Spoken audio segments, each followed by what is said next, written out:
নমস্কার students, welcome to এডুহাব Bangla. দেখবে লক্ষ্য করে কেন্দ্রীয় সরকারের হোক বা রাজ্য সরকারের যে কোনো পরীক্ষাতে এক একটা চ্যাপ্টার থাকে না স্ট্যাটিস্টিকে, সেখান থেকে 1 থেকে 2 নাম্বার অবশ্যই আসে। তার মধ্যেই একটা হচ্ছে ন্যাশনাল গার্ডেন বায়োস্ফিয়ার রিজার্ভ। এই চ্যাপ্টারটা থেকে ভারতবর্ষের কোন স্টেটে সব থেকে বেশি বায়োস্ফিয়ার রিজার্ভ রয়েছে? সেটা কিন্তু মধ্যপ্রদেশ।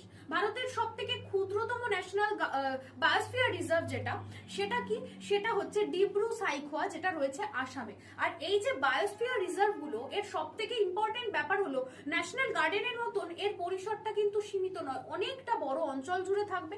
আর এখানে কিন্তু মানুষের বসতি থাকবে, এখানে মানুষ গবেষণাও করবে, আর কোনো একটা প্রাণী বা উদ্ভিদকে কিন্তু এখানে সংরক্ষণও করা হবে। বর্তমানে ভারতে বায়োস্ফিয়ার রিজার্ভের সংখ্যা 18টা, যার মধ্যে থেকে 12খানা কিন্তু একদম আন্তর্জাতিক স্তরে স্বীকৃত। ইউনেস্কোর কিন্তু ম্যান অ্যান্ড যে একটা এমএবি প্রোগ্রাম যেটাকে বলে না, তার আন্ডারে কিন্তু এগুলো থাকে। তোমাদের কাছে আমি একটা প্রশ্ন করব, বায়োস্ফিয়ার রিজার্ভের ডিটেল তো তোমাদেরকে বললাম, তোমরা আমাকে বলো যে ন্যাশনাল গার্ডেন ভারতে এখনো অবধি টোটাল কতগুলো রয়েছে? অবশ্যই কমেন্ট সেকশনে জানাও। এই রিলটা বন্ধুদের সঙ্গে শেয়ার করো আর সাবস্ক্রাইব